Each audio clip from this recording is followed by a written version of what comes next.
Welcome to Europe Calling, edition 196. We're organizing this with the Heinrich Böll Foundation in Paris, and we have four very interesting guests. This evening, we have over 2,000 people connecting from across Europe. And I think that sends a very strong signal regarding interest in the subject. My name is Maximilian. I'm manager of Europe Calling.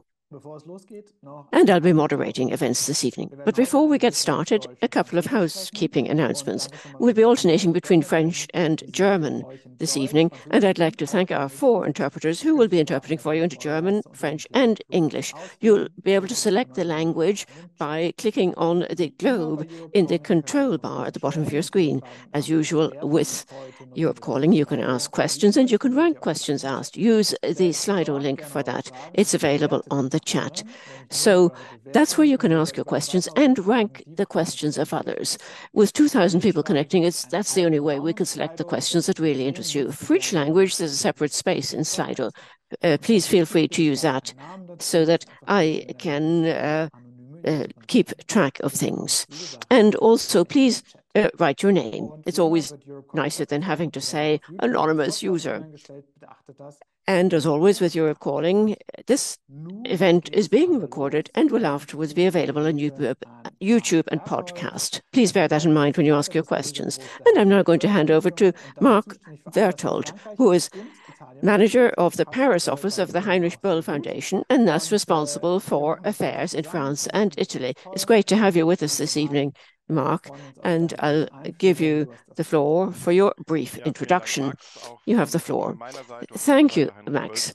Yes, the Heinrich Böll Foundation would also, be it in Paris or anywhere, like to thank you, Max, and welcome you to this webinar. We're very pleased to be doing this with you, Max. It's a great opportunity. And we're very pleased, too, that it seems to have had a great take-up. I'm going to start straight away by looking at the outcome of the elections yesterday in France. We also have Sandy, Olivar, Calvo, Yann Wernert, Cavazzini, and Floriane as speakers. Up to 8 o'clock yesterday evening, it was a very tense day. I think that from our point of view, everyone in France was really interested to see the outcome. People were very worried. And then came the huge surprise, which was great relief, at least for the moment. The planned protests on the Place de la République here in Paris then turned into a party with 10,000 people and more who expressed their joy. And there were lots of LGBTQI plus people and others because the outcome had been totally different to what was expected. You may have followed this yourself. So we can now draw breath, but we cannot at the same time breathe out because the outcome was pretty tight. And the victories over the RN was really tight, and they won the popular vote and won 1 million votes more than those who came second across the country. So there's no clear majority in the Assemblée Nationale. There are three major blocs, and the president has been weakened. Let's quickly look at the result. Don't pay too much attention to the figures. I've tried to group them, but the first thing you should look at is the new People's Front, which has a total of 180 seats, followed by Ensemble, which is President Macron's party, with 163 seats, the yellow. Thank you very much. And they're down from 250, so they really have dropped. Then the National Rally, together with Ciotti's part of the Republicans, on the right-hand side, have 340 seats, and the rest of the Republicans 65 seats. And then there are still 25 undeclared, but they're from overseas territories and some regional members who haven't yet stated where they stand, though it's assumed that they will either fall into line with the left or with Ensemble. And with regard to the New People's Front, on the left,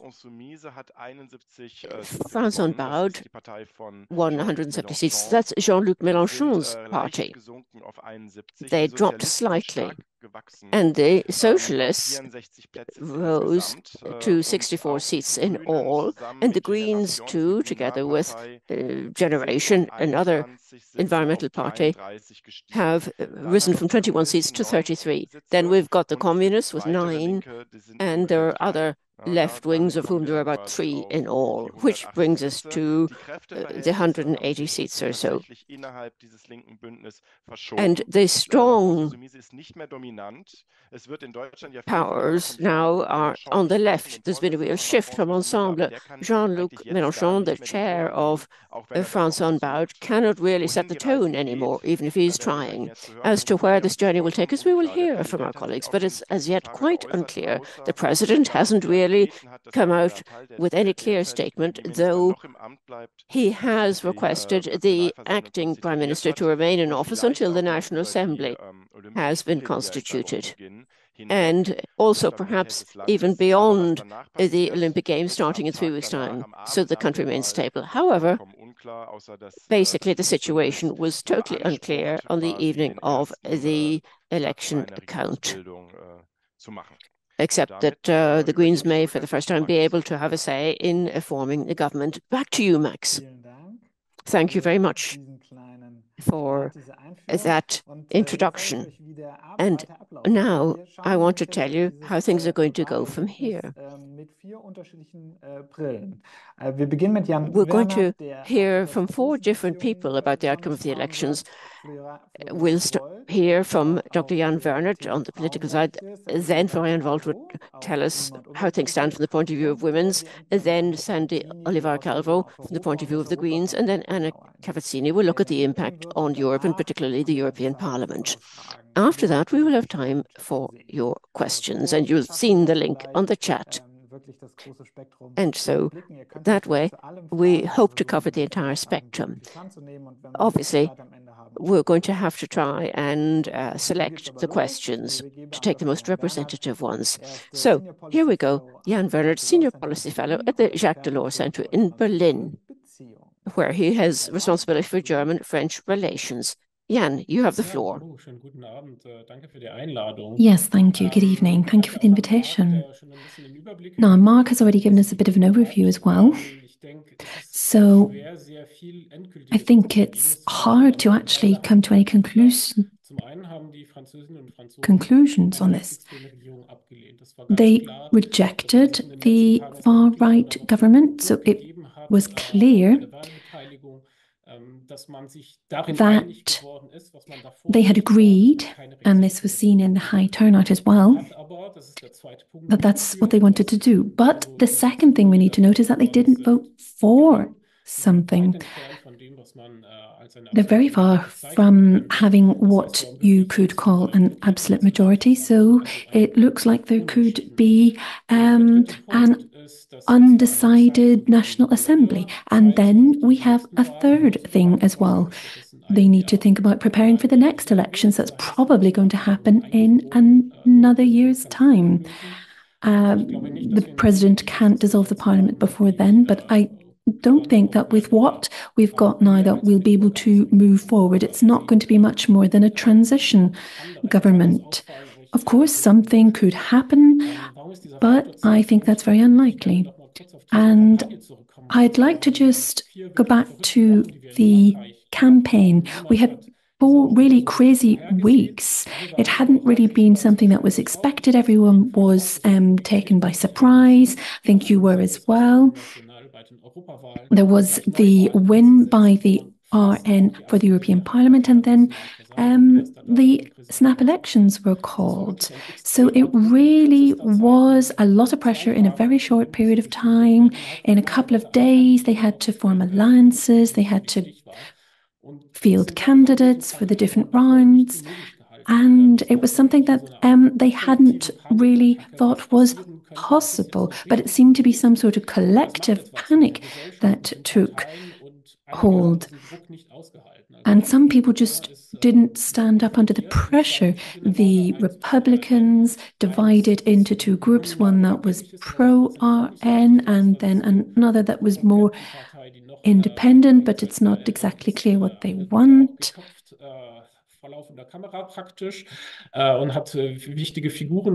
And they lost a lot of their key figures as well.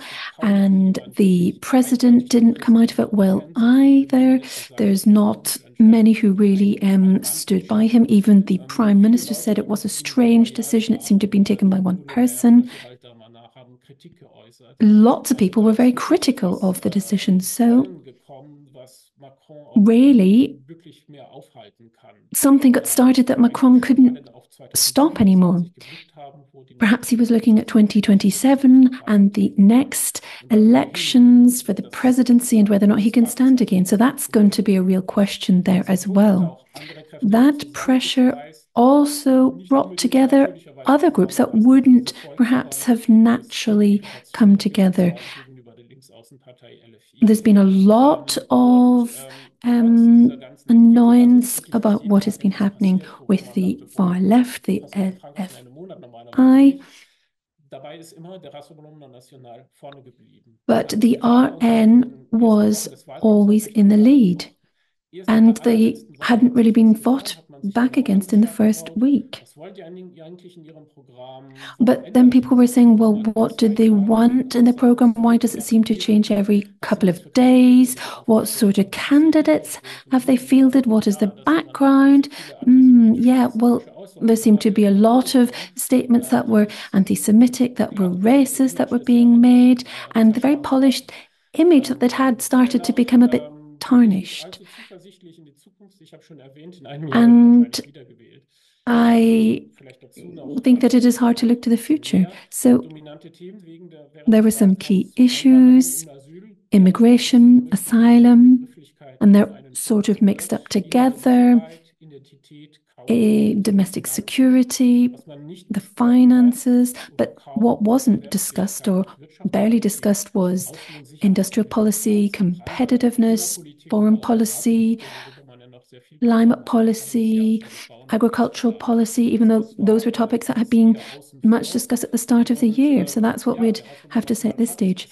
And, well, it looked like they could have won, but the difference was in terms of the content, but also the Republican front that was built at the very last minute because the government wasn't so clear in its point. There were many candidates that withdrew in order to give someone who had a better position more chance of winning. And out of those 250, it worked out for just over 130.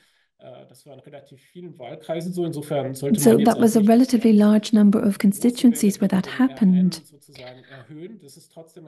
There were ones where the RN result increased, but then there were others where it was lower than could be expected. Now, what's left of the RN? Well, they have got more members elected. They don't have the financial problems that they had before because they've got these good election results. They've gained in legitimacy because there are people who voted for them for the first time. So that's something very new in France. There are fewer competitors.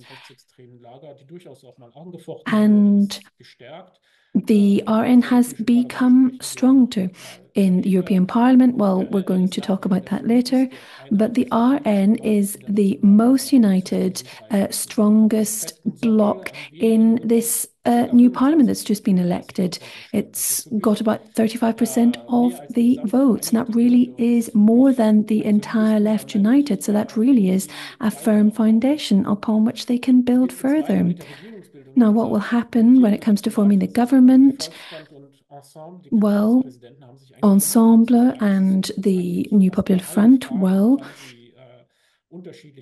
they have different approaches on almost all issues. If you look at the budget and the gaps in the budget, well, There are millions that are missing that haven't been budgeted for by the government. What's going to happen there? Are they going to have to spend less? Are they going to have to raise taxes? Are they going to have to make savings? It's really very hard to imagine what they're going to do there. But maybe we're not going to really have the kind of coalition that we have in Germany because these parties are far too different. It would be like FDP and CDU, and that's the roughest comparison I can kind of give you. If they're going to get a government with an absolute majority, that's going to be quite difficult. So maybe you're going to have to get members who won't vote against the government, but it's not really going to be a situation where they're going to get big laws through the government. Or maybe they're going to have unpolitical figures who are put into the top positions, perhaps something like Mario Draghi and what he did. And this will be some sort of transition government for 1 year. It's very, very hard to imagine what they're going to be able to do if they can't reach any agreement on the budget, because the budget has to get through. Business needs to continue. The spending needs to be covered. So these are going to be huge obstacles.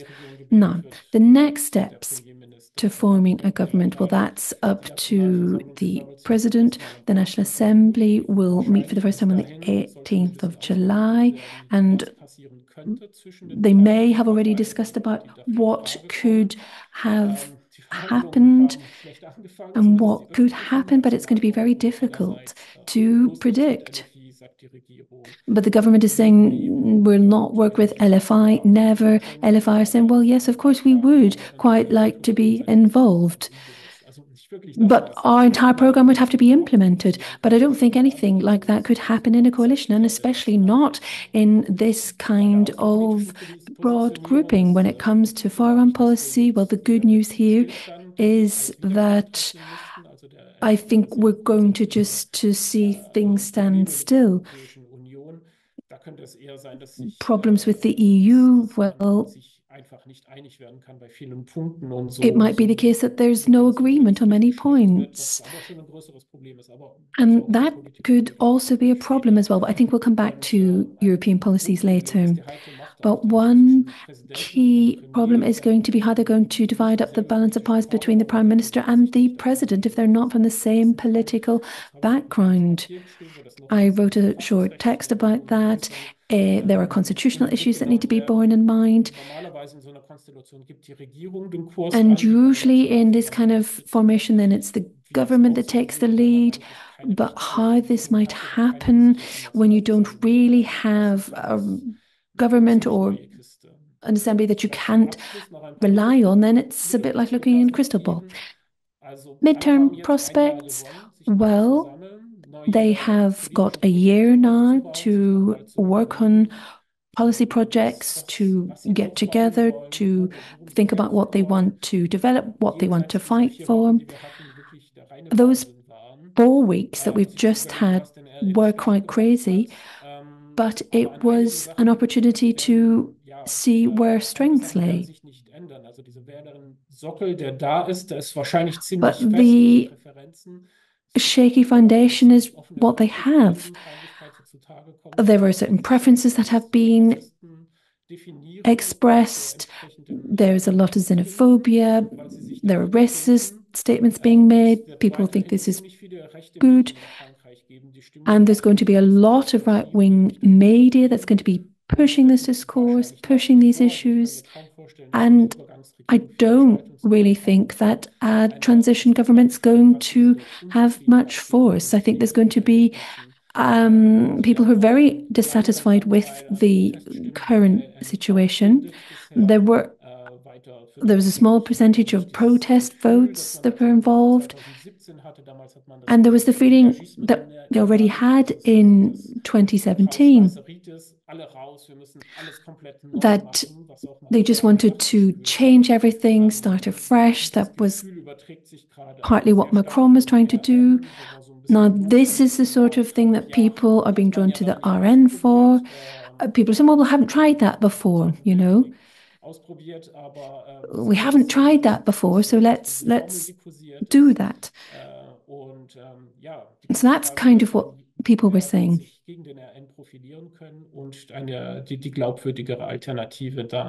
And they wanted to be a credible alternative.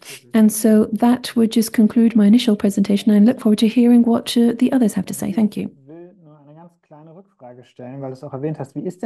Perhaps I could check something with you. How about coalitions in the Fifth Republic? Have there been any? You mentioned this and you said that I'm not sure you could have a left-right coalition in the broader sense. Well, it depends on the outlook. Because when you talk about the president's camp, there were several parties who had to be brought together in that. Or if you look at the New People's Front, and then you have the different left-wing parties. But the difference is that before the election, they agreed that they would run together. And usually you get a clear majority, but it's very difficult. If the president and the prime minister have different political affiliations, it's happened 3 times. Twice under Mitterrand and then once under Chirac when it lasted a bit longer. But everybody was so stunned by the constant toing and froing and the constant negotiation that they thought that they ought to amend the constitution and change the terms of office of the president and then the National Assembly, so that the president would have a majority behind him. But we don't want that again. And that, of course, was a struggle between the left and the right. There were no extremists in play. So, obviously, this is something that people have been thinking about in France for 20 years. Obviously, any government would like to have a free ride in parliament, but they've never actually managed it. Although between 2020 and now, it might have been easier to build a coalition. Partners in the center might have been available, but nobody was ever prepared to pay the political price for that. In France, it's now become quite customary to form a coalition. But you have to be able to pay the price and be willing to pay it. And I'm afraid that as a result of that, it never came to anything in France. Thank you. Right, there are a lot of questions already, and we'll come back to those later. But for now, we're going to hand over to Floriane Volt, Director for Public Affairs and Legal Affairs in the French NGO Fondation des Femmes. She's a lawyer by training and is a significant voice for women's rights in France. But of course, Floriane, you can introduce yourself much better than I do and tell us what you have been doing. You have the floor. Floriane Volt. Bonjour. Alors, est-ce que c'est bon parce que du coup j'ai Hello. désactivé, j'étais moi-même en train d'écouter la traduction et un grand merci. I was listening to the interpretation. And I'd like to start by thanking you for the effort to have this webinar interpreted into 3 languages. I'm very impressed. I'm Floriane Volt and I work for the Fondation des Femmes, Women's Foundation, which is the leading women's rights foundation in France. Our goal is through donations we receive to support all the women's voluntary associations who combat violence against women and who fight for equality between men and women. We've been in existence for 8 years. And over those 8 years, we've managed to give over 10 million to women's associations in France. And this weekend, we have gone the extra mile and become an independent NGO. with a dedicated structure to help women in France. Such a procedure as that requires a lot of work and a decree signed by the Prime Minister. You can imagine, therefore, that the morning after the dissolution of the General Assembly, we faced a new democratic challenge and a further effort to defend women's rights in France. Obviously, our personal interest was whether an extreme right government would come to power and whether it would be able to halt the further step we were taking, or whether they too would sign the prime ministerial decree. In France, I think that we've always been extremely clear about the incompatibility and inability to have any valid discussions with extreme right parties. In 2023, a new platform was created to recall that the National Rally, the Rassemblement National, was incompatible with feminist ideas and the principle of equality between men and women. These elections, once again, created problems for us. We can see how the RN has been progressing, but for the past 20 years, it's a party that has done an awful lot of work, has really gotten through to people, really talks to people about their real issues. And feminism and women's rights are now an electoral issue. And in this election too, we had to face the counter-feminist language of the RN. It's paradoxical because this is a party led by a woman, Marine Le Pen. And very often we find ourselves saying, how do we counter this argument that she might be the first woman elected president, so how can you be opposed to her? And it's a lot of work to explain, once again, all the different parts of their policies that we don't like. Notamment, comment on a pu voir ce vernis féministe, on l'a vu lors du vote. We saw how anti-feminist they were when there was the vote in Parliament to introduce the right to termination of pregnancy in law. And this was a major victory. And it was something that we did an awful lot of work on.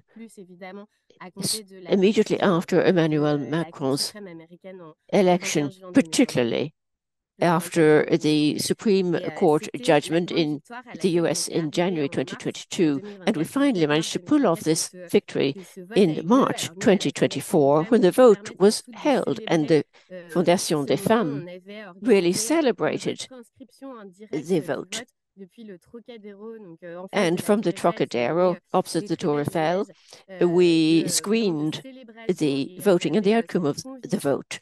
It was a major celebration, and we were really persuaded at that time that women's rights in the conditions then, when we were really getting our message across, we felt that women's rights was an area where we could still pull off more victories and get cross-party agreements.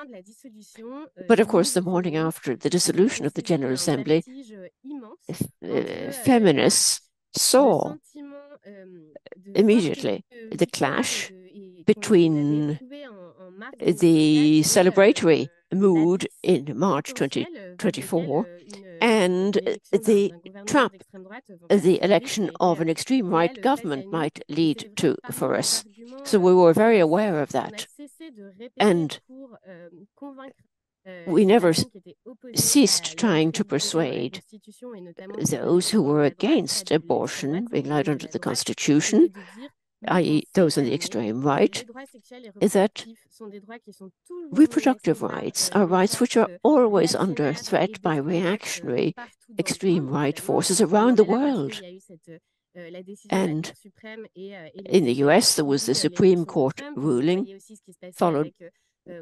following Trump's election. And we saw too what happened with Bolsonaro. In Italy, a bit closer to us, we see it under threat now too. So we were havering and wondering exactly what we should do, without really realizing in March that it was something we were really going to have to face 2 or 3 months later. The second argument we had for termination of pregnancy rights was the high percentage of the French population in favor of it being allowed under the Constitution. But I think that now we see how problematic it is to have so many French people in favor of abortion being allowed under the Constitution, and the numbers who vote nonetheless for the RN.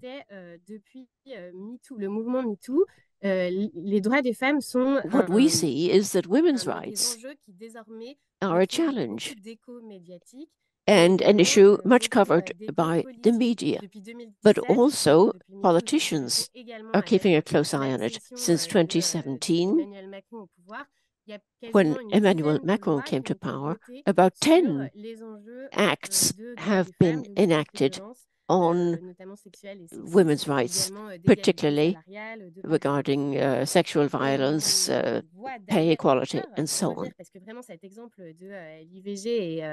The example of termination of pregnancy under the Constitution is one I'd like to come back to, because it was one issue where we did see a cross-party vote.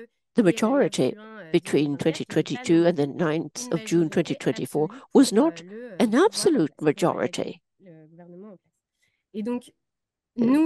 So that wasn't an absolute majority for the government.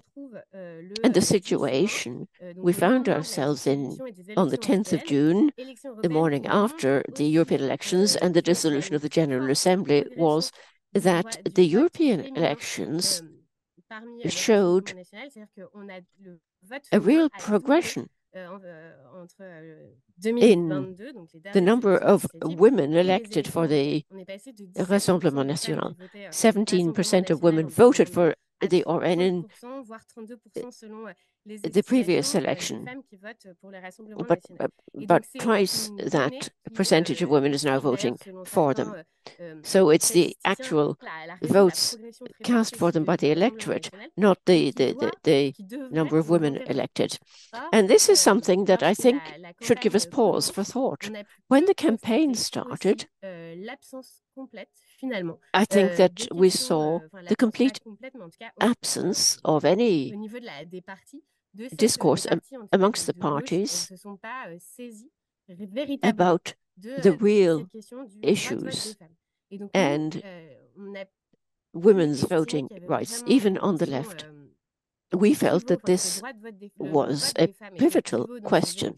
We felt that women's rights were crucial in this election. And in fact, the only party that really picked up on it was the RN with Jordan Bardella, who a week later screened a video explaining to women that he wasn't going to attack their rights, that of course they would always be protected, and that French women would always be protected by the RN, and that Marine Le Pen herself had voted in favor of abortion being allowed under the Constitution, which I think shows us the paradox and the difficulty we're going to have to continue working on in France today. Because this transformation on the part of the RN now seems to be complete on the surface. I think that all women will be asked them questions about this election.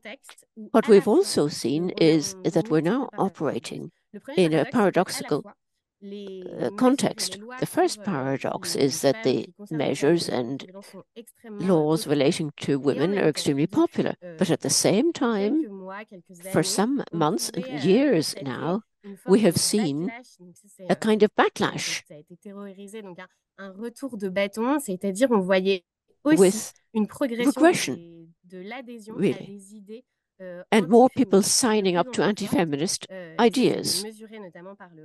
This has been measured by the Equality Council, and this is seen particularly amongst the youngest.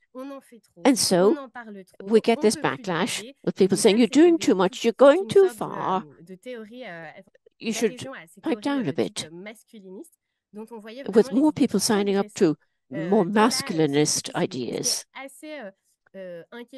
And this is rather worrying because, for instance, we know that Bolsonaro in his campaign managed to get himself elected because of his more macho ideals. In the European elections and in this general election, we haven't seen this same gap between men and young men as elsewhere. I think that the RN in France is, I think, the party that seems to manage to reconcile the differences best. The second paradox is what I call the impunity paradox. Since 2007, feminist associations, particularly the Fondation des Femmes, have been pleading for a better response to sexual violence. And just before the dissolution of the General Assembly, there was a huge movement of which we were part in order to get an act adopted against sexual violence. Notwithstanding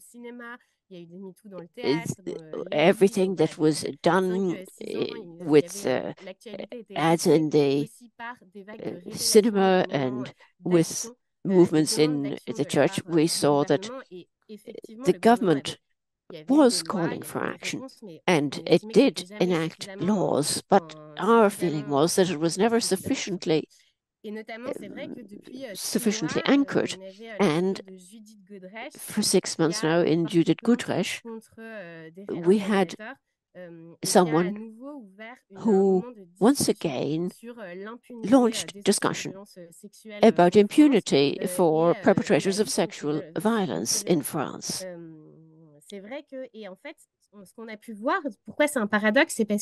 This is a paradox because we in the Fondation des Femmes have been able to measure the way more and more French people are signing up to awareness of marital violence and the problem of feminicide and sexual violence and the absence of an adequate response by the justice system. Just before the European elections, there was a survey done which showed that 94% of complaints regarding rape were simply put into a file, and the file was closed in France. And so there have been ideas developed by women's associations, often by it's the most progressive political forces that have tried to provide a response. But one reason for explaining perhaps women voting for the RN is this need for security, and perhaps they're responding to the discourse about impunity.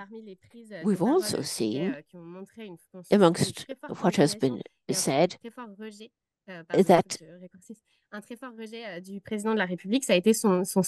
the President of the Republic too came out and gave support for what was being said.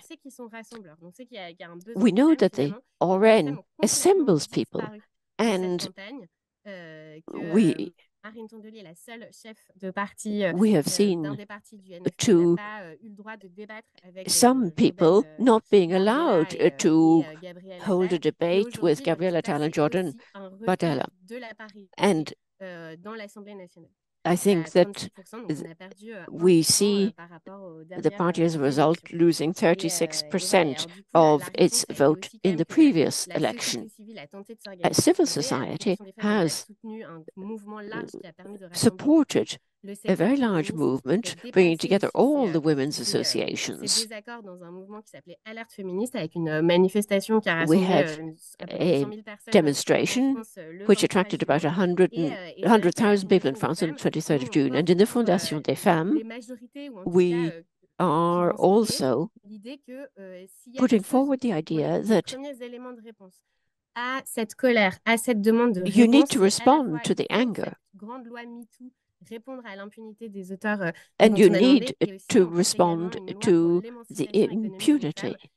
And you need to improve the economic situation of women, because we see that in our system we have poverty traps, particularly for women. The most recent reforms adopted by the government were punitive for women in particular. Floriane, vielen Dank. Es waren total viele wichtige Punkte. Ich will Thank you very much. You made a lot of very important points. And if I just compare with what you were saying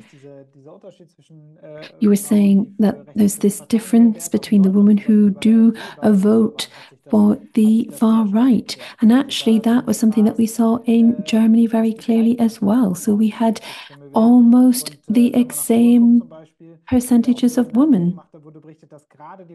And you were saying that it was actually the woman who made the difference in Poland as well.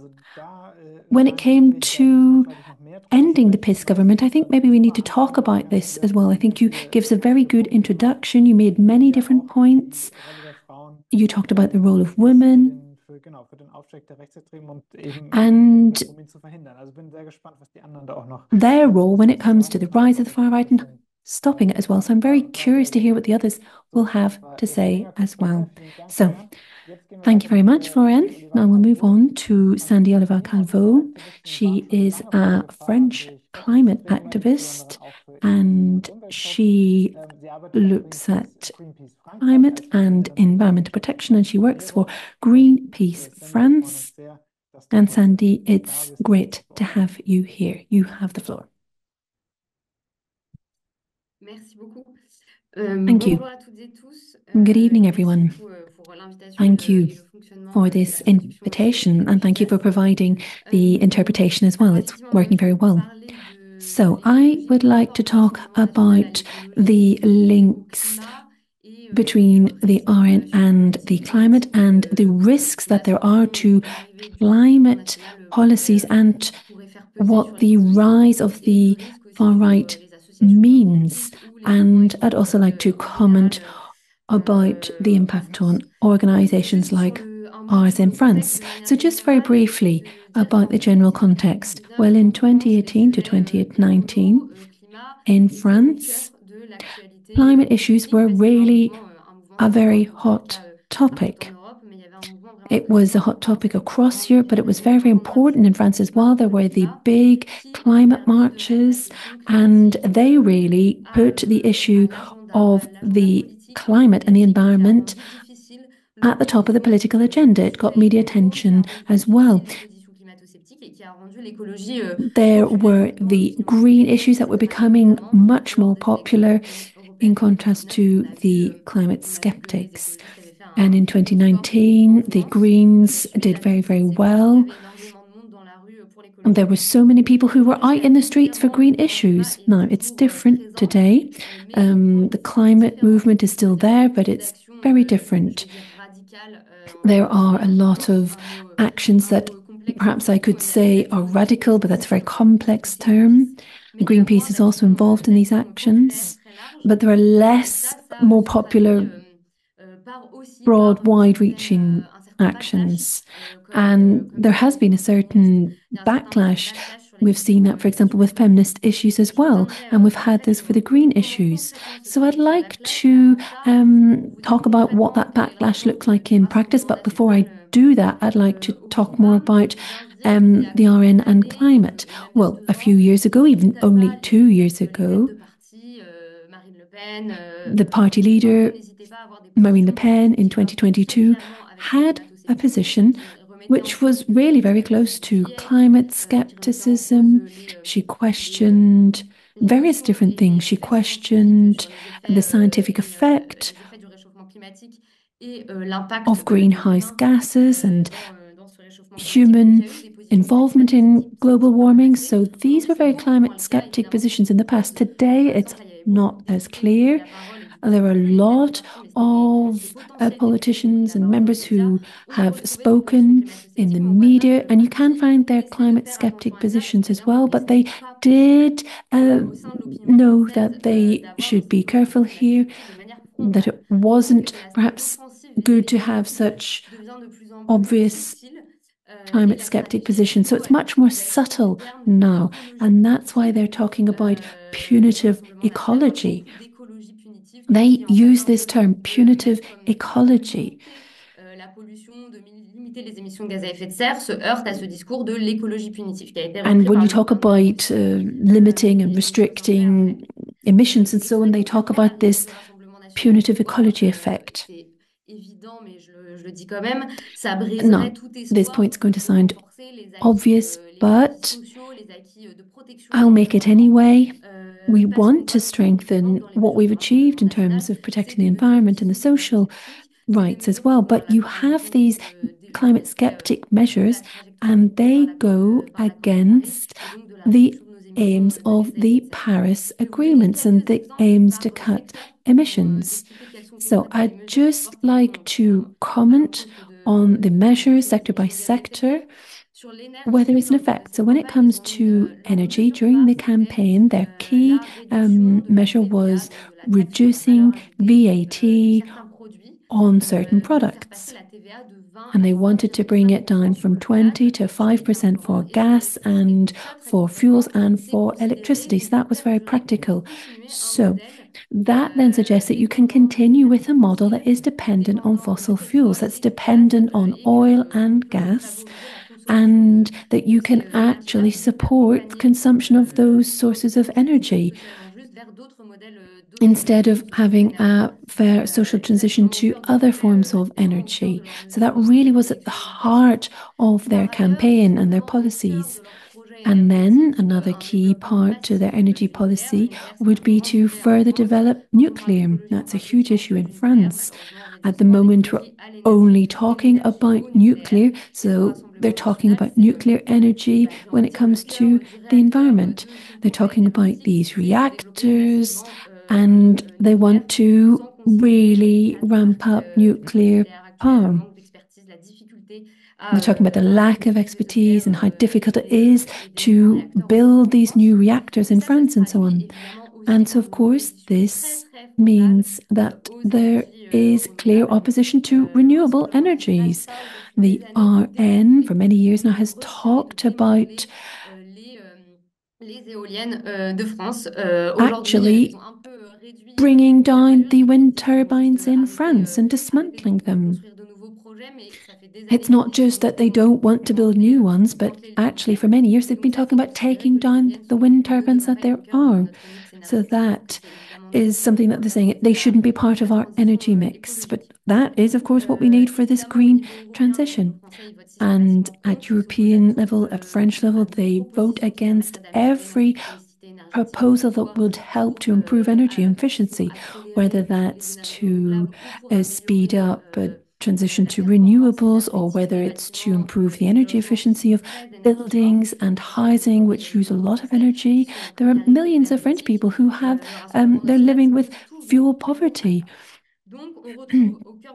So at the heart of their energy policies and at the heart of their environmental policies in general, you've got these very populist measures, and they are going to make people even more dependent on fossil fuels. They say that this is how we're going to cut their bills, and that really is at the heart of their policies. Then when it comes to transports, well, that's a blind spot entirely. They never talk about them. They don't talk about the planes. They only talk about cars, and their plans for cars, well, they want to have combustion engines. They're against electric vehicles, and they're against transition to these e-vehicles. They want the combustion engines. So that really is something for them that's like nuclear power. It's very symbolic for the RN. And they want to be able to say that any sort of tradition is going to be very punitive. It's going to punish the population. They don't talk about any kind of transport apart from combustion engine cars. They're saying that actually you'd be punishing people if you force them to change their cars and so on. So this is the punitive ecology that they're talking about. It's the same when it comes to agriculture. I'm not going to get into detail there because I could talk about that for a long time. But what they're saying is that we're wanting to punish the farmers. We want to put them in a difficult position by not letting them use these pesticides and so on. But I'll not get into detail. Then on purely environmental issues, they have measures like many European parties that are against this green transition. The RN, along with other political parties, is against any counterbalancing power of associations. Now, this is something that they've been talking about for several years now. They have been tabling amendments that we think will try to silence civil society. These have affected us at Greenpeace, for example, but they've been tabled by Republicans as well. Now, to explain these, well, these amendments target whistleblowers in associations who practice civil disobedience when it comes to nuclear issues and the environmental issues, for example. And the RN in particular is trying to cut the donations that are given to these associations. How are they going to do that? Well, they want to cut the tax benefits for donations to these associations. So we have these tax benefits, which means that it's cheaper for people to make donations. So that is a tax benefit on these donations to the associations to allow us to fund our activities and to be a political force. And one of the key things for an organization like Greenpeace is our financial independence, our political independence, our freedom of speech. So we can see this as well. With only 89 members in the National Assembly in the past, this was still something that they managed to come up with quite often. And if there are many more RN members in the National Assembly, then there's much more of a risk that we will have these measures to silence civil society. Emmanuel Macron's government had already started to introduce these silencing procedures for these associations. There was a law introduced, which was the separatism law, and it aimed to control and sanction associations that carried out activities to protect the environment. So it's not exactly at the same level, but there is this trend in government to try to silence associations and those in the environmental field in particular. And now I'd like to talk about how green issues are being criminalized in France. So I'll have to talk about the media in France today. Now, it's not my area of expertise, but in France, we've got a huge problem. The media is being centralized, or a large part of it. Mr. Vincent Bolloré, he has AC News, it owns written press, broadcasting press, and the vision that media has, well, they're pushing these extreme right ideas. There are panels, for example, with speakers and members of parliament and politicians and editorialists to promote right-wing ideas. And then on those panel discussions, you can see that the activists on the left are dehumanized. All of the left-wing policies are dehumanized. This is what we're seeing happen. And they don't talk about the environment in a positive way at all during any of those debates. And they just talk about it as a punitive kind of environmentalism. So that's the media. Oh, yes, I think I'm probably going to have to wrap up. So I'll just move on. For the government, When it comes to the green movements, well, I think that you've been able to see that there was a movement in France. There was strong governmental repression. Darmanin, who was the minister, he talked about eco-terrorists. So he was using this term terrorists, and he was suggesting that all of the environmentalists, well, using that term, he lumped them all together in one group as eco-terrorists. So that really was an attempt to make them less credible. And there was a lot of violence against these environmental activists. So that's really very hard because it means we're losing attention in politics and in the media for these issues.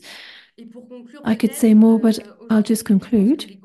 I think today that one of the main challenges that we're going to have in the Green movement, well, we've got two things. Firstly, and this is something that we're trying to do often, but it's something that's going to have to be at the heart of our work.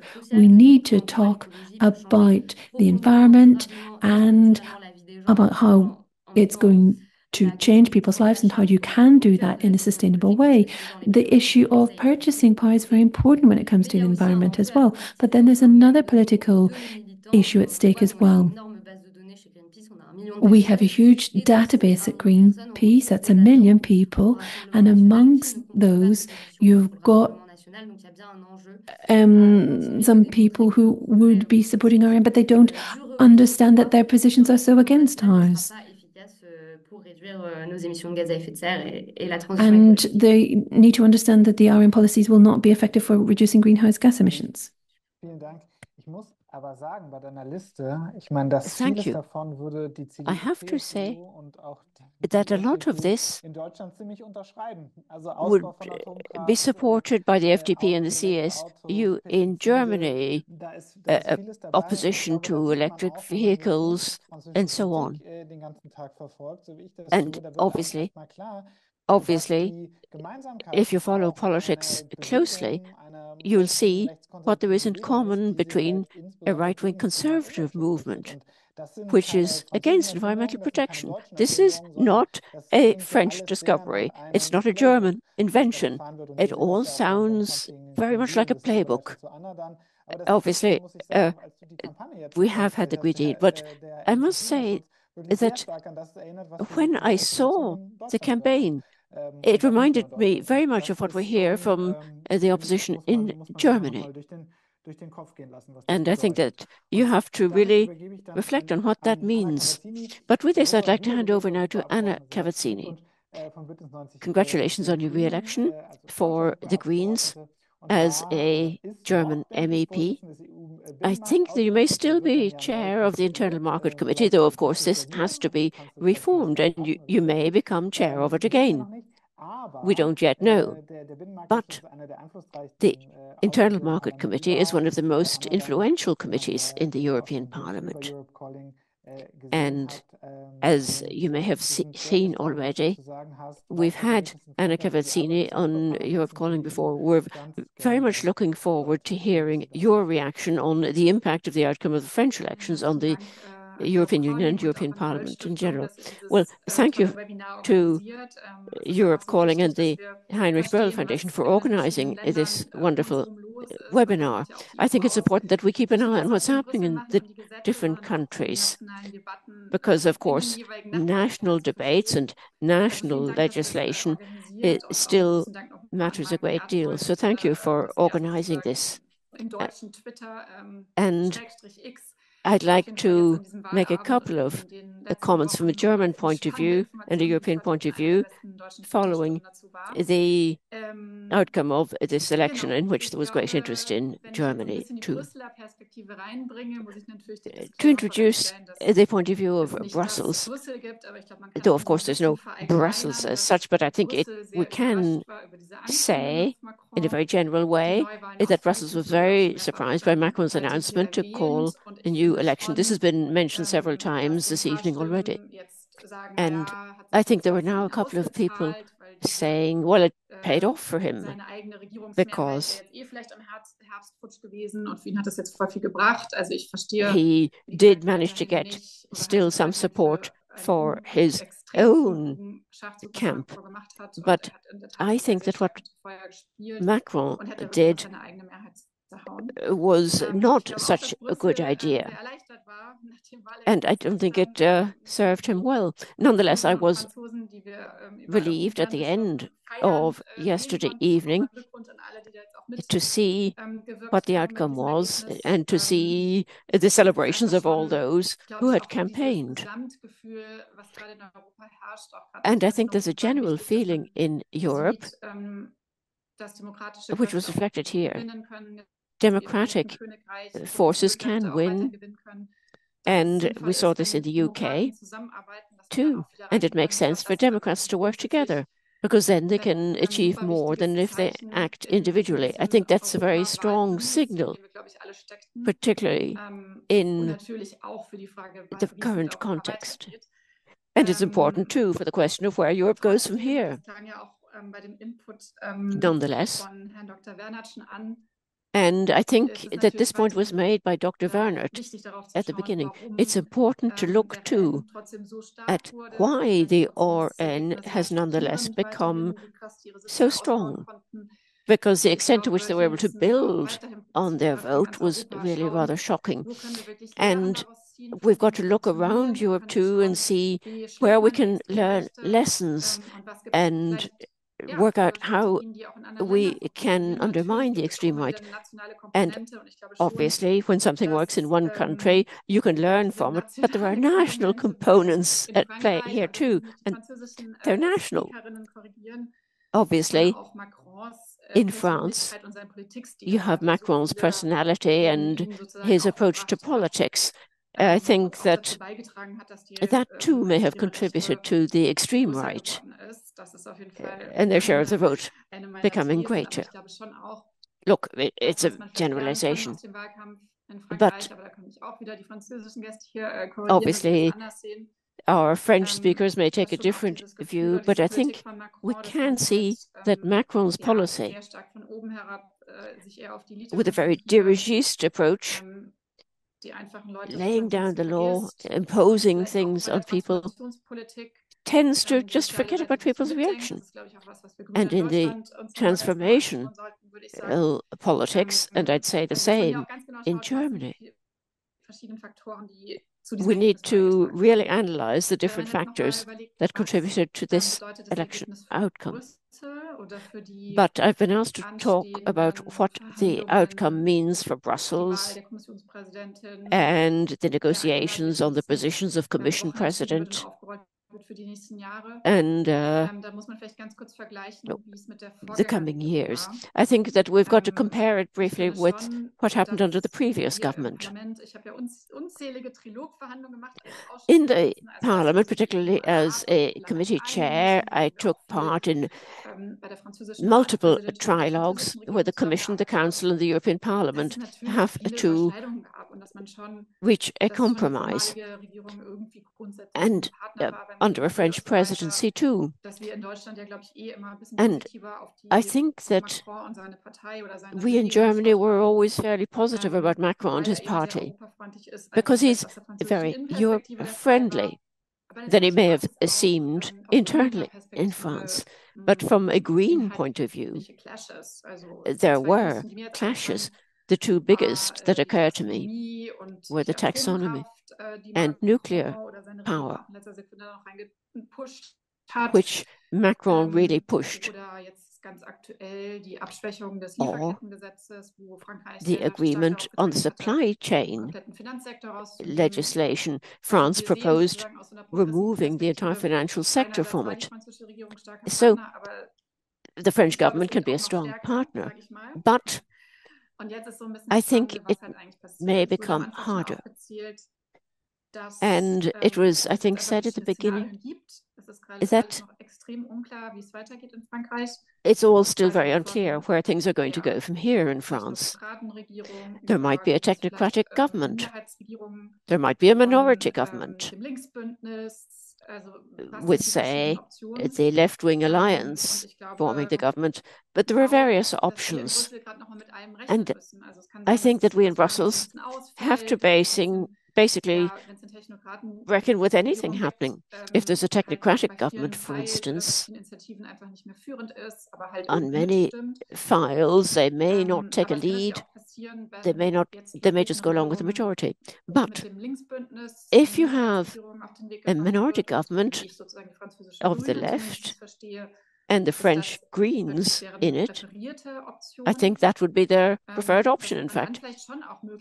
Then we may have ways of forming a counterweight to the Council and a counterweight to the right-wing pressure you have from other countries.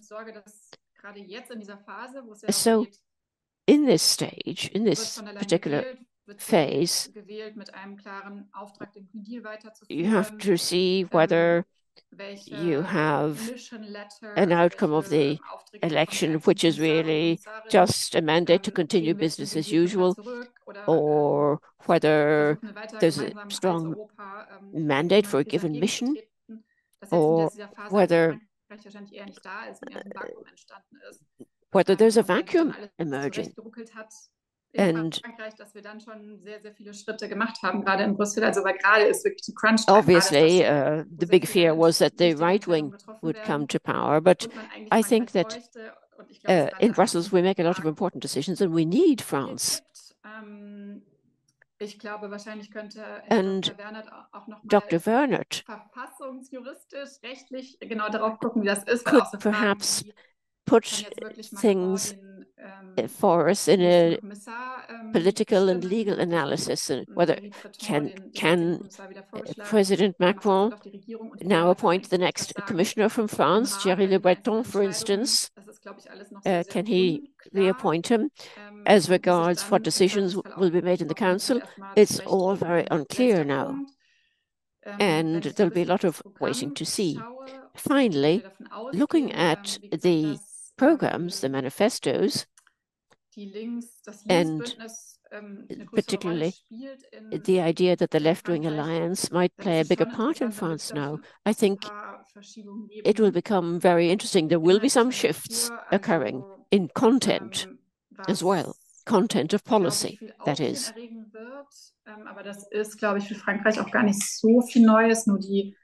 One thing that will become very interesting for many people is that, of course, France has a very different attitude to trade policy. They want to stop Mercosur, they want to stop other agreements, they've said. And it'll be interesting to see what they do on climate and on environmental issues. I think that with the Greens in the left-wing alliance, that should be a strength. I think we need a very great push for green investments. The Stability and Growth Pact will, of course, be called into question.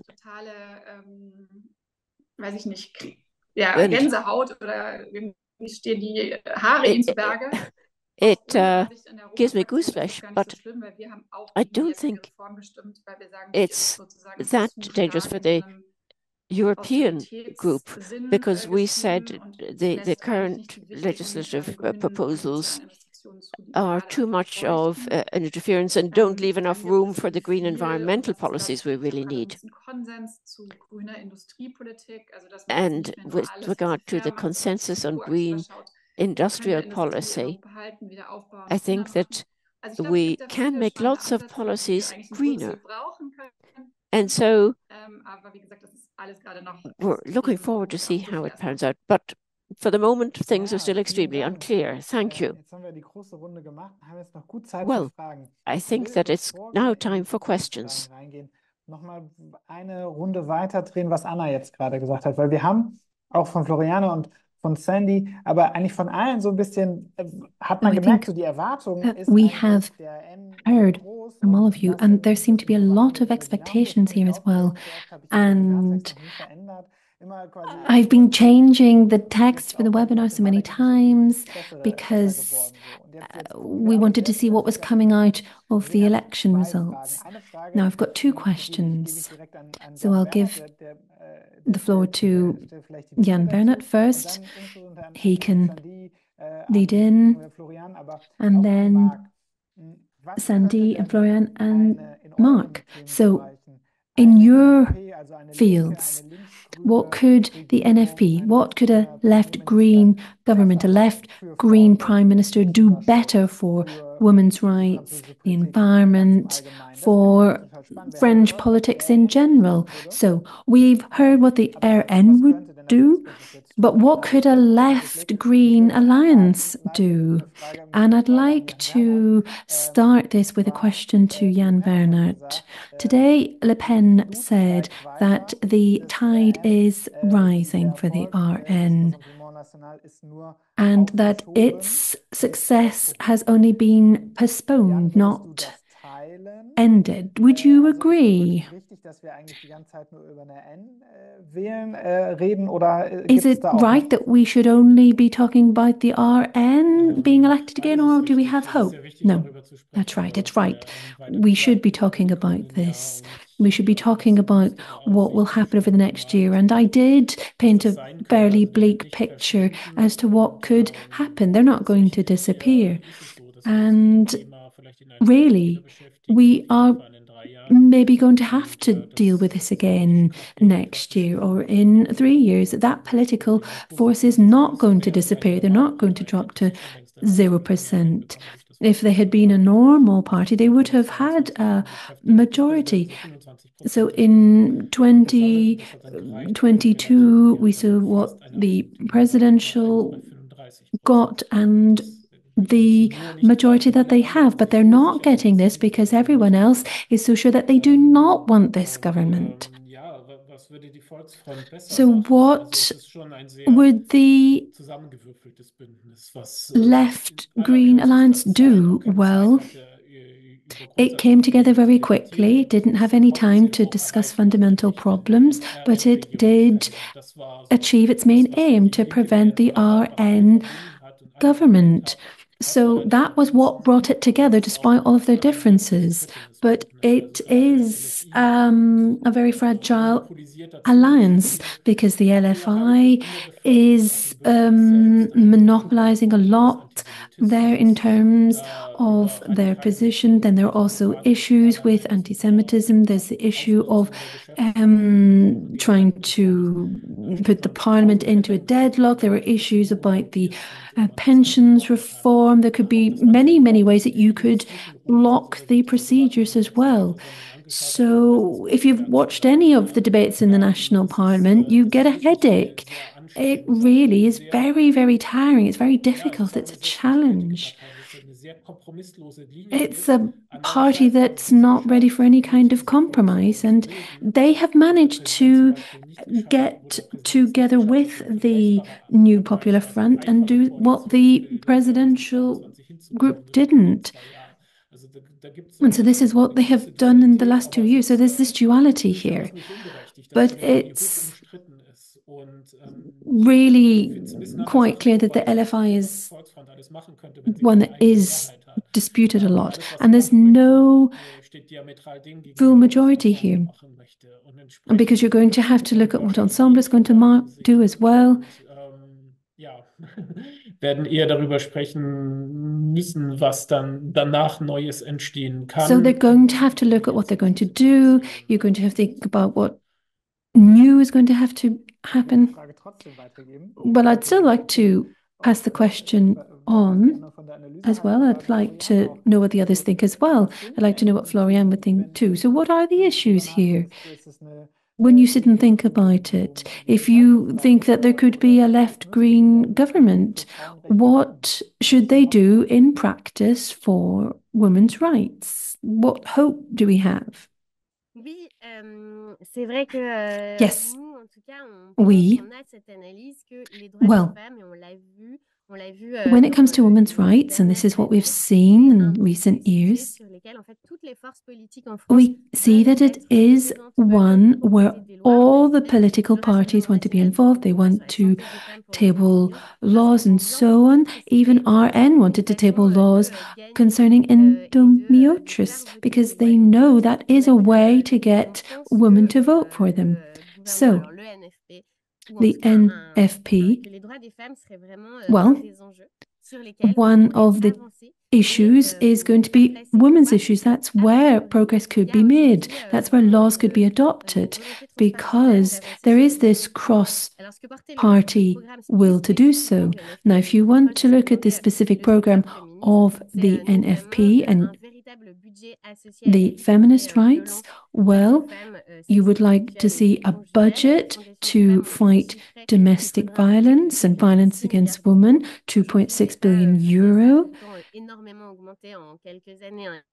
What we've seen in recent years is that the budget has been increasing significantly. So in 2016, we had 50 million euro, but then that has been increasing. But this is what the associations have been asking for. These are the associations who support women who are victims of domestic violence. And a large majority of women who report rape see their files not dealt with. And even those who do report don't always get justice. So this is somewhere that progress could be made. And then there's also the point about looking at gender more carefully and to look at the situation of poor people in France. And over the past few months, the issue of single-parent families has come up. And the poorest people are women. And the ones on the lowest wages are mostly women. Those on the lowest level of benefits are mostly women. And the government's response hasn't been enough. They haven't done enough in general. So really, to change the situation for women, they need to address this anger that is coming through and being expressed as a vote for the RN. So I would say that they should focus on purchasing power if they want to address that anger. People are spending money, they have to spend a lot, perhaps they need to spend it differently.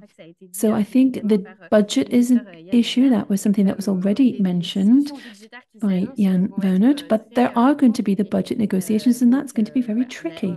So we do have hope. I think progress can be made, but it's not really very clear what could be done. Thank you, Floriane. Sandy, I would ask you the same question. And we've got a question from Carla Schulte-Fischerding on Slido, who is asking about climate policies and what these results mean. Now, of course, it could depend on what kind of government is formed, but what will this mean for climate policies? And then perhaps I could just pick up on what Floriane said as well.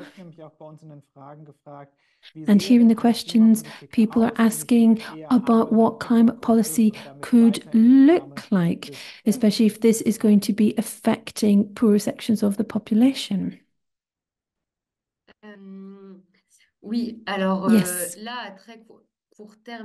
Well, in the short term, as we've heard, the left does not have an absolute majority, so it's also going to be very difficult to get green measures adopted and measures for other progressive issues adopted as well. But if you look at the New Popular Front's program, if you look at what they have on the environment, if you look at what could be done to change people's lives and change the lives of people in the countryside in particular,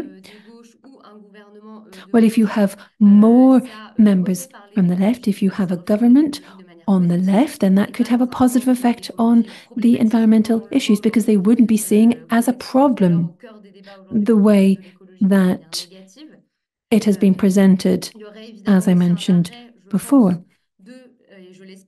And I hope that they will not be criminalizing environmental activists.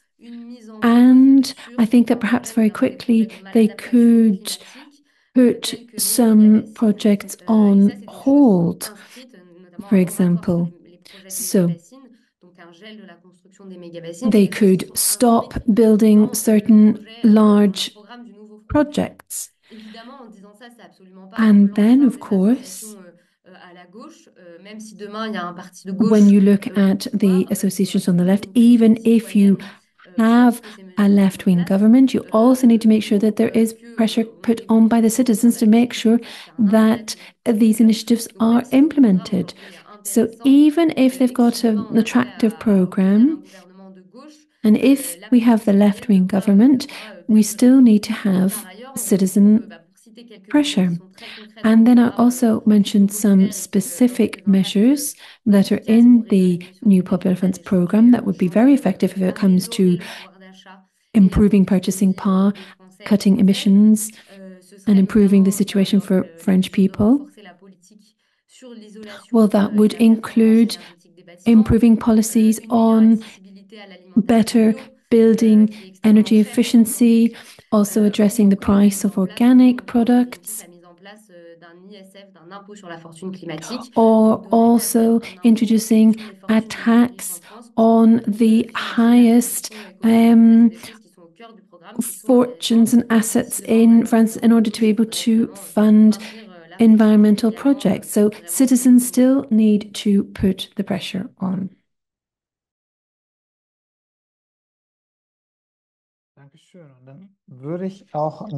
Thank you. And I'd like to hear from Marc again. And he will share with you some questions from the attendance. Yves Rochon has asked a question in French.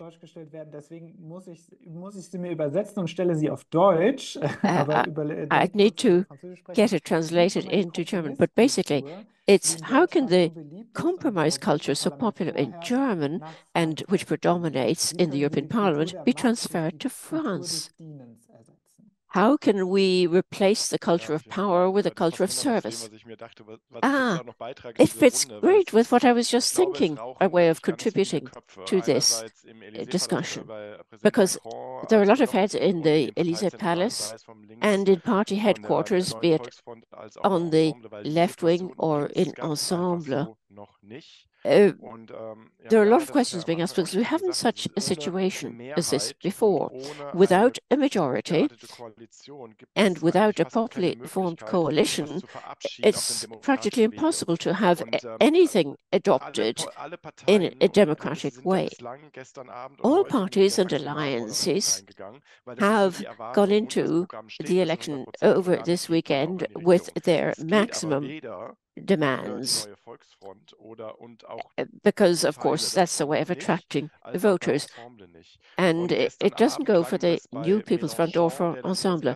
Yesterday evening Mélenchon was the first to speak out, and it sounded as though there were now to be government by decree in order to repeal existing policy proposals like the pensions reform or to replace a given paragraph by another, so that if there is no majority, there can be something done.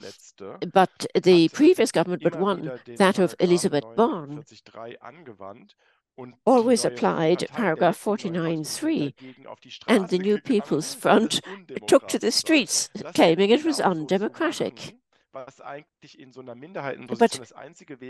if you're in a minority, the only thing you can do to get something like that adopted would mean political suicide. So it's extremely complicated. And the new People's Front feels that they could have a minority government. That's their dream. But maybe they're also wondering about whether or not there is time to form a coalition. And I was to have a German delegation come to Paris in order to try and persuade all parties that coalitions work. But compromise is such a dirty word in the French discourse that I'm not sure it will go down well. And Anna, in Brussels, of course, the French Greens and the others, including the socialists, do things in a way that could be transferred to Paris. But it's not just the NFP that has responsibility for this, because President Macron, in June 22, when re-elected, said he knew he had been re-elected with left-wing votes who didn't necessarily support his policies, but just wanted to prevent the RN coming to power. And of course, the RN have picked up on this. And they know that people voted for the left-wing alliance to prevent the RN coming to power. So I think that there is a meeting of minds, but people need to think further about this because they don't want to shock their core voters. That's the dilemma. So I think we need some patience so that people realize that there has to be a way of hitting on a compromise. But the different parties need to prepare their own voters for that. And I think that Raphael Glucksmann and a Green politician are already starting to do this. They're trying to push home the message that times have changed and that politics in France has to be reshaped. Well, it's interesting.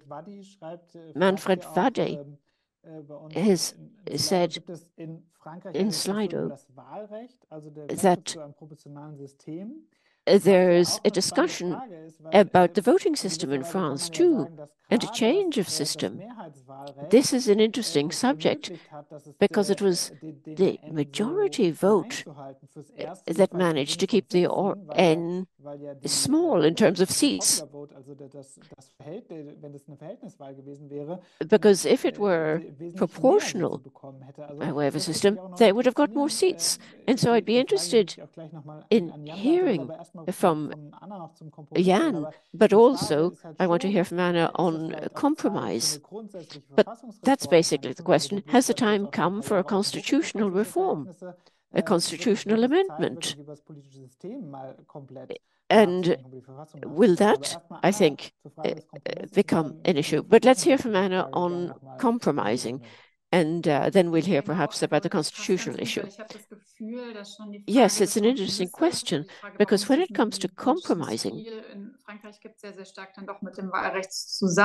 I think that the opposition to it in France is basically connected to the electoral system.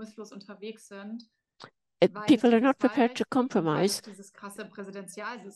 because you have your electoral system and because you have presidential elections as well, and the role of the president. And obviously reform of this system and of the majority electoral system to a proportional system, and the amendment of the famous Article 49.3 are all issues, and they're all connected. In the European Parliament, obviously, forming compromises and cross-party work is extremely important. And obviously, we have all noticed that our French colleagues, whatever party they're from, are quite different in their approach. And from a German point of view, I have to say that though it can be painful to be in a coalition, I do think that in Germany we have a very restricted system, and our federal system too. And there have been many analyses which have shown that the country is not as polarized. And obviously, it has been said that what has happened in France couldn't happen in Germany because of the different system. But to come back to compromises in the European Parliament, I do believe that those politicians who came up through the system in the European Parliament are very accustomed to this. And I know that many people in France cannot really imagine a particular person becoming prime minister because he's far too soft and far too willing to compromise. And if you talk to ordinary voters in France, or if I speak to friends in France, people don't necessarily trust people who are not hard enough. And so I think it'll take a long time to get that changed. On the French Greens, because Marc touched on this, I would like to say that I find it fascinating and also very positive to see the role the French Greens can perhaps play now in forming a coalition and in building up the People's Front. And the fact that in forming the NFP, the French Greens played a major part is a very good thing. I think that the French Greens have a great reputation in Germany, and I think that is only reinforced now. Thank you, Anna. Yann, let's hear from you on the constitutional question. Yes, could I briefly comment on the appointment of the commissioner, which was asked earlier? Yes, it's fairly funny, because after the dissolution of the National Assembly, everybody started looking to see what could be done, but the Constitution says nothing about it. And it's basically felt that what has to happen is a political negotiation between the president and the prime minister. And maybe there will be others deciding. But I think that if a compromise isn't reached, it can become absurd. I remember back in 2000, France wanted to appoint 2 commissioners, and in the end there was one nominated by the president and one by the prime minister. But they don't have that option anymore. Irgendeine Art der Tolerierung herausverhandelt, könnte das Teil einer Paketlösung sein. If something can be negotiated, it could be that Macron proposes the commissioner, but that the NFP proposes the presidency of the National Assembly. It could be part of an overall package. But when it comes to forming a coalition, I'm very skeptical. Because in Germany, it's always been difficult. If you have the Greens in a coalition and somebody from the CDU or CSU, you have such a heterogeneous government that even in Germany it would be very difficult. It might have been easier before the dissolution of the National Assembly. On the electoral system, Modem in 2017 made this a condition for supporting Macron in 2017. The president considered it, then forgot about it, then considered it again shortly before the election, and then dropped it again. But it could have been decried as being tactically motivated. I think we could say that the system has more disadvantages than advantages. But it's now up for discussion again, because what's necessary is a clear majority, and the system doesn't produce that, nor does it exclude the people nobody wants in government. And obviously, an absolute majority would say or even a majority with 34% of the system, it just wouldn't be possible in Germany. But of course, 25% of the vote with 50 seats, that could have been the result as well. But I think that in any transitional government, one thing you could manage to get agreement on is that the current system cannot last. But then you have the whole issue of the current political architecture. Obviously, the executive has to be able to continue governing. And obviously, the article in the Constitution is designed to ensure that, because the Parliament decides this, that, and the other. But I think because of the presidential position, it has to be part of a general package, a package of change. And I don't think it's enough to sort of touch on the subject. I don't think it's enough to go on a consensual model. I just don't think it's going to be possible at present. Thank you. Dein Blick gerne auf diese Kompromissfrage. Let's look at the compromise. What do you think? Is there a discussion about the political system on the street? Amongst your friends, are they saying that this needs to change?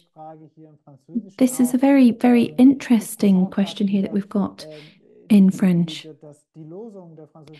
And they're saying that it's freedom and liberty, and that's the motto of France, and the brotherhood, the fraternity. Could that not be what needs to be at the forefront? On compromise. Well, I'm not an expert on the Parliament, but I am a lobbyist, so I can give you my personal perspective here, but I'm not an expert on the Constitution or how the French institutions work. But there is the difficulty in a party on the left when it comes to making a compromise. And there's the fear that they'll lose the voters. And I think that this is perhaps due to the fact that the last time we had a left-wing government in power, that was the Holland government, the socialists, and lots of people who are saying, rightly or wrongly, I'm not going to comment on that, but they're saying that after the Socialist Party's mandate, well, they had to do compromises because that was essential, that they were saying that they lost a lot of voters for many years on the left. And I think that a lot of the voters on the left reject compromises, and they're very firm on the measures that need to be proposed by left-wing parties. Now, I don't know if that is the majority of the left-wing voters, but it is something that's there. And there's not that culture of compromise. It can happen within different parties in the National Assembly, but LFI is not applying a strategy of compromise. What they want is to get their measures implemented at all costs. And there's no will for dialogue or to form compromises with other parties. And yes, that might make it difficult for other parties on the left then to consider that, because the compromise is, well, it's perhaps hard for them to consider compromises at all, because there's the risk that they could then be losing some voters.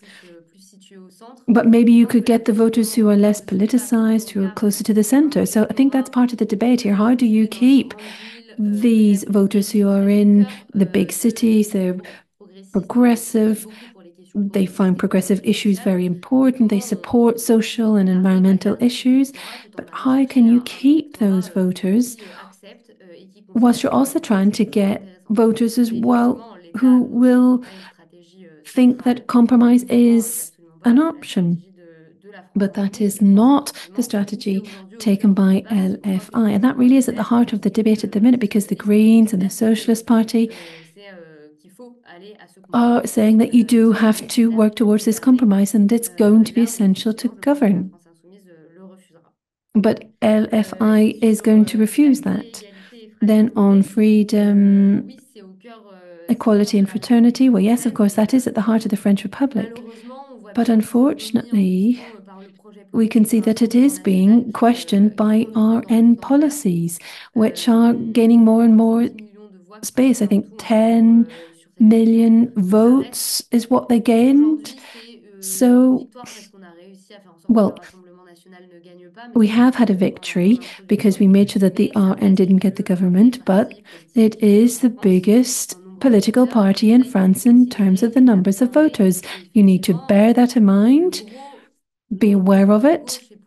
And so for the left and for the social movement and the civil society in general, well, at the heart of our policies, we're going to have to make sure that we have humanist policies which cover these concepts. But we need to bear in mind that there are these RN voters, they're getting more and more racist, they're getting less and less tolerant of immigrants, and that's going to be very, very difficult. So that was a very interesting answer. Thank you very much. I'm going to have to think about that as well.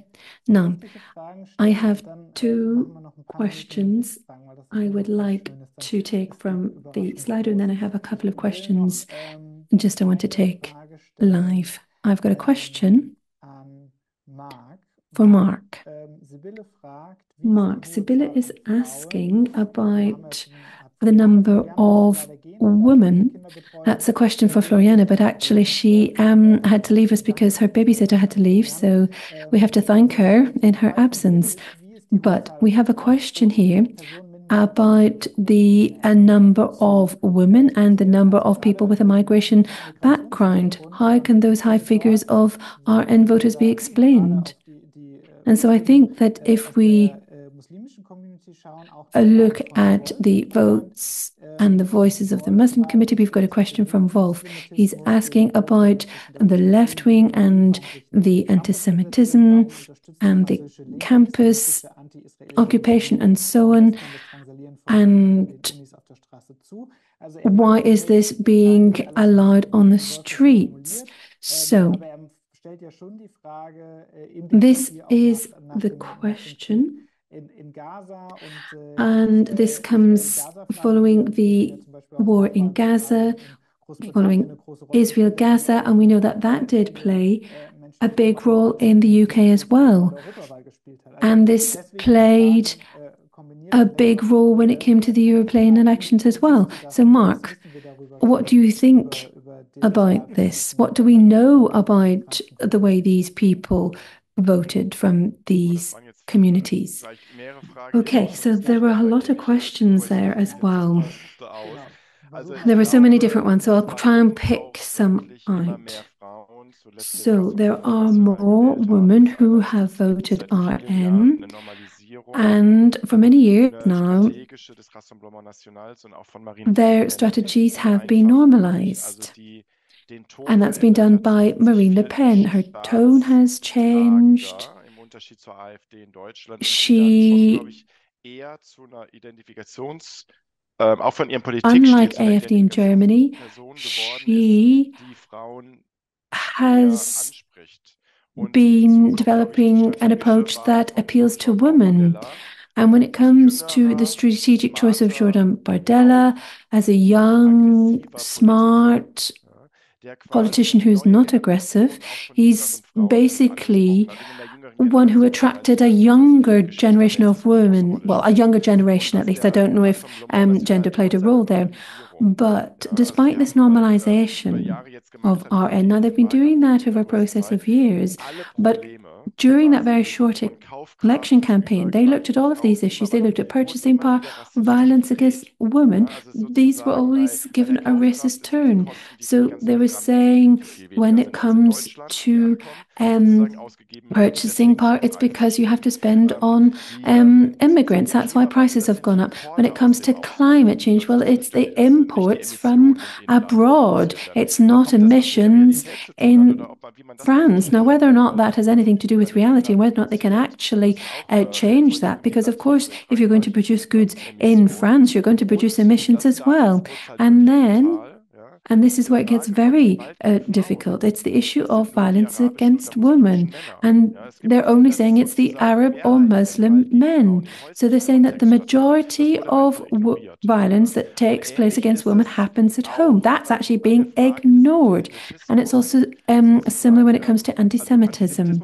So anti-Semitism exists in every social group, left to right, old, young, migrant. It needs to be tackled by everyone, and it also exists on the left. And what you have to say that in the European elections, in the LFI, there was this conflict, and LFI instrumentalized the conflict in Gaza. And at the same time, and this is something that I saw earlier, the RN has its own history. It has not worked through that history. It hasn't dealt with its own anti-Semitism, but it has succeeded. And we're seeing this with the AfD as well. We're seeing it in the US too. There are, well, officially on the right, there is no anti-Semitism because it's only the Muslims or it is only the left since the 7th of October. So this is this image that has been created, and it's sort of made it easier for them because they've only looked at anti-Semitism selectively and said it only works selectively, but you need to tackle it everywhere, on the left and also on the right as well, and in the center too. And then one point, and here there was the question about the demonstrations for Palestine that took place in Paris. I think the question here was formulated somehow more as a pro-terrorist issue, but it was much broader in France. It was much less aggressive, or at least from what you can see from a distance in connection with Germany, but it's not that they were all seen to be as pro-Hamas. They were seen as being solidarity with the Palestinian case. But then there were people saying, well, which Palestinians are we talking about? Are we talking about the occupied areas? Are we talking about all of Israel? Well, that's a debate that needs to be held, but it wasn't automatically one that was being done. And not everyone who went out with the Palestine flag in the streets was pro-Hamas, but basically no flags were burnt here and the slogans were different. So the demonstration culture here is different in France. I don't know if I've answered all of that, but, well, Max says a lot. You couldn't answer any more. And then I have a question for Anna. And while Anna answers, I'd like to ask you all if you want to take the floor to use the hand raise system, because then we can take a few questions live orally from the audience. So for Anna, I have a question from Thomas Schucker, and he is asking about the new agreement between Orban and Le Pen. Can you comment on that? I think it's very interesting to see what is happening here. It's interesting to see what Orban is doing everywhere he's going, and how the French election results will have an impact. Ja, genau. Also im Prinzip ist diese neue Fraktion, diese Patriots oder Patrioten, die alte Fraktion Identität und Demokratie plus Orban und noch ein paar andere. It's about the old identities plus Orban, and I think that basically what's shocking is not just the ECR, who are right-wing, but also to some extent extreme right. And you have people to the right of Le Pen in it from France. And they now have more seats than Renew. And so you'll have a different order of speaker in the parliament. And you'll have the ECR coming in after the two biggest groups, and only then will you have the Liberals. And then the Greens. And that will have a huge impact on the distribution of power in the European Parliament. I don't think that the extreme right group will try and win as many votes as possible or get amendments pushed through, and I don't think they'll succeed in that. But I think that they will have more access to the files, and they will speak earlier than the Liberals, and that'll change the atmosphere. And then the firewall in the European Parliament was only intended against the IND group, now I think the New Patriots, but not against the ECR or the Sovereignists, a new group that is emerging. Everything is still up for negotiation. But I don't think that amongst the Conservatives there's any appetite for extending this firewall or cordon sanitaire. We want to hear from more people, of course. So very quickly, the most dangerous thing is that the outcome of the European elections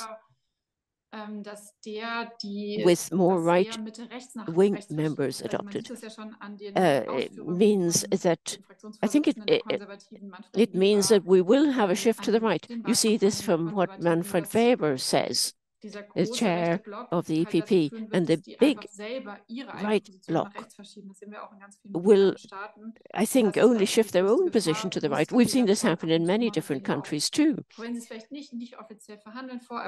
And it may not happen officially, but it happens willy-nilly.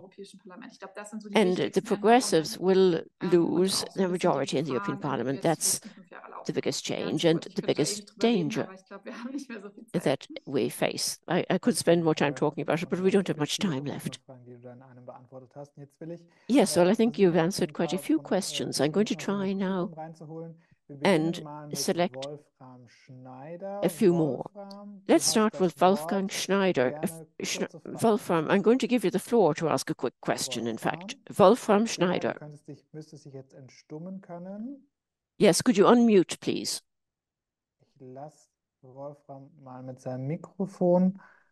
Wolfram Schneider, please unmute.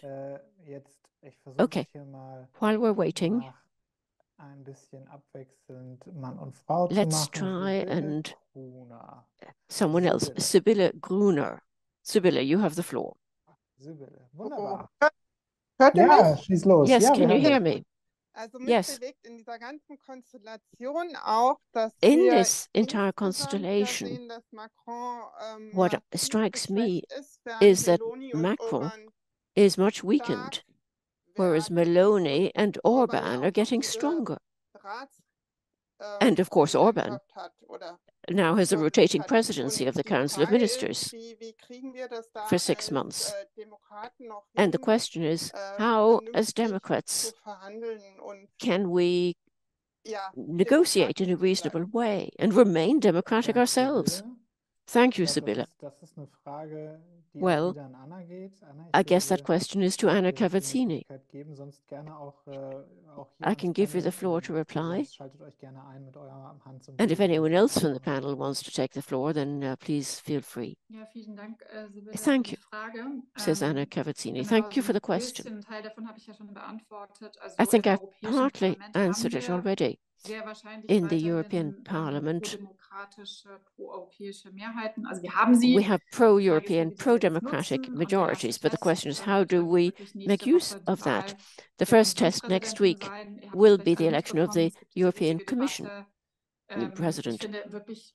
And I think that the entire debate has unnecessarily become dominated by the EPP and in part with part of the ECR, i.e. Meloni, rather than the EPP and the Greens. After the elections, we said that we were prepared to potentially vote for von der Leyen if certain conditions were met, if they continued work on certain files we wanted. But there are a number of conservatives who don't want that. And next week, I think we'll see how we may be able to work together in the European Parliament in the coming 5 years. But I think we will have a democratic majority. The Conservatives have to decide what they want. The Council is a bit more complicated because I think that the Council has shifted further right than the Parliament. But I think we do see that participation in the European institutions has become more disciplined. It's not the case with everyone, but Meloni is an example of this. She's dependent at home on European funds. And obviously, Italy got a lot of the restructuring funds post-corona.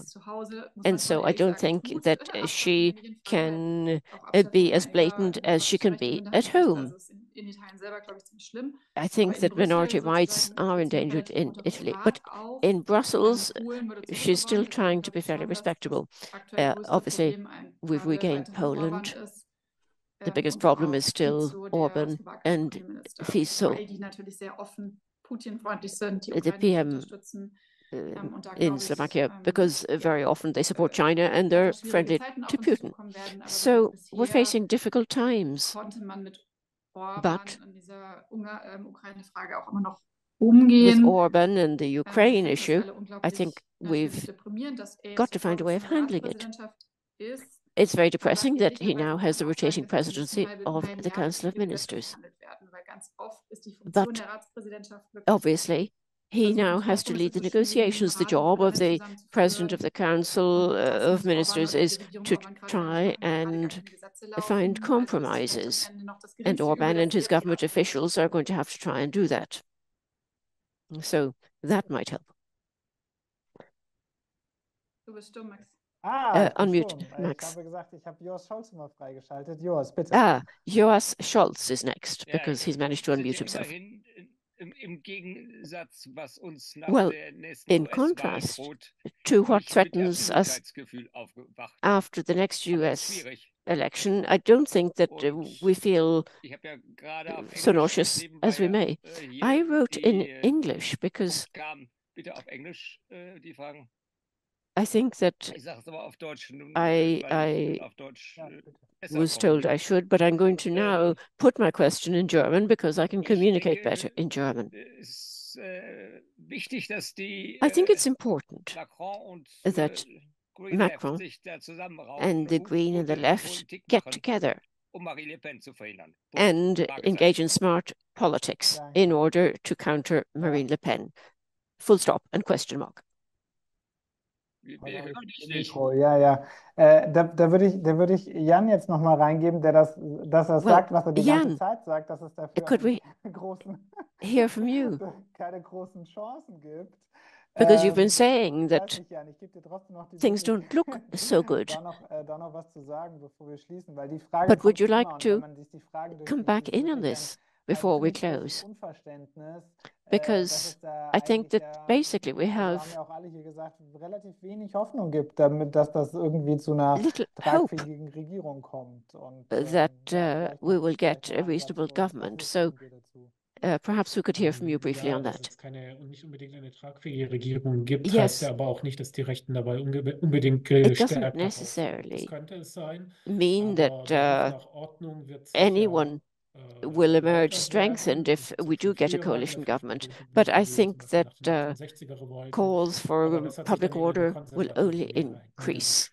We've had this before in the Fifth Republic, but it led to a conservative majority in the end. And of course, if you tackle disorder, well, do you want parties in power which don't really know what they're for and try to dissimulate and hide what their program wirkliche is. demokratische Kandidierende für ihre Wahlkreise aufzustellen. And Ist kein Zufall meines Erachtens, aber can also diese they Logik, so have die properly und die functioning Parteien haben es nicht hinbekommen, also candidacies? nimmt man die es noch schlechter können, But geblieben if mir you nicht so don't ganz in den manage Kopf. Und ich to denke, tackle gerade in something dieser letzten properly, Woche des Wahlkampfs haben do wir es you auch nochmal then gesehen, select a dass diese party that Widersprüche da sind. will lead to Vielleicht even ein kleiner worse results? Hoffnungsschimmer That zu doesn't enden, convince me. zumindest mein Beitrag. To end my Ich warte schon contribution on a more darauf, positive note, wie I sollte do er je an die Macht look kommen, sich das forward to vertreten für seeing eine how Gesellschaft, die an für sich eigentlich toleranter geworden ist in vielen Fragen a und party might wie come ich to das power Gefühl habe, and noch how they nicht handle a ganz society realisiert hat, that was das bedeuten würde, tolerates them more wenn than they er used an to, die Macht but kommt. haven't Und ich mache quite, das in a unter anderem society durch that hasn't politische quite realized what it Diskussionen means if they und come die to power. Staatsangehörigkeit fest, die wir gesehen I haben, mean, wo viele take Leute einfach the gemerkt dual haben, nationality warum, debate wenn or ich eine doppelte discussion. Staatsangehörigkeit habe, dürfte ich keine wichtige Funktion in I Frankreich mean, wahrnehmen? Bin ich ganz people sicher, are dass asking, das if I'm so a ist, weil dual ich einen national, anderen does it Pass mean I'm habe not a real und wo French viele Leute person? auf einmal Why so couldn't I have sind, wo das an eigentlich ja nur important so post in France? der That harmlosere Teil von really meinem Programm ist. Aber got ich habe people immer noch worked die up. Hoffnung, dass It's man da perhaps auch in dieser Hinsicht the least merkt, harmful was part eigentlich of damit the wirklich Orange gemeint program. ist, But jenseits I einer think we need to work out what programmatischen exactly Botschaft, die man is bewusst meant da by it, gestreut ist und wo man wirklich suchen muss, particularly wie man as there's a lot in of dieser dissimulation Hinsicht involved about the different measures ja, and das wäre dann policies. noch meine Hoffnung, dass es da ein So gewisses my Aufwachen hope in der Hinsicht is gibt und dass man that das we've had a eigentlich wake-up nicht call will. and that people realize that no, they actually don't want this. Well, we've had 2 full hours. I would like to thank everyone and briefly to hand over to Marc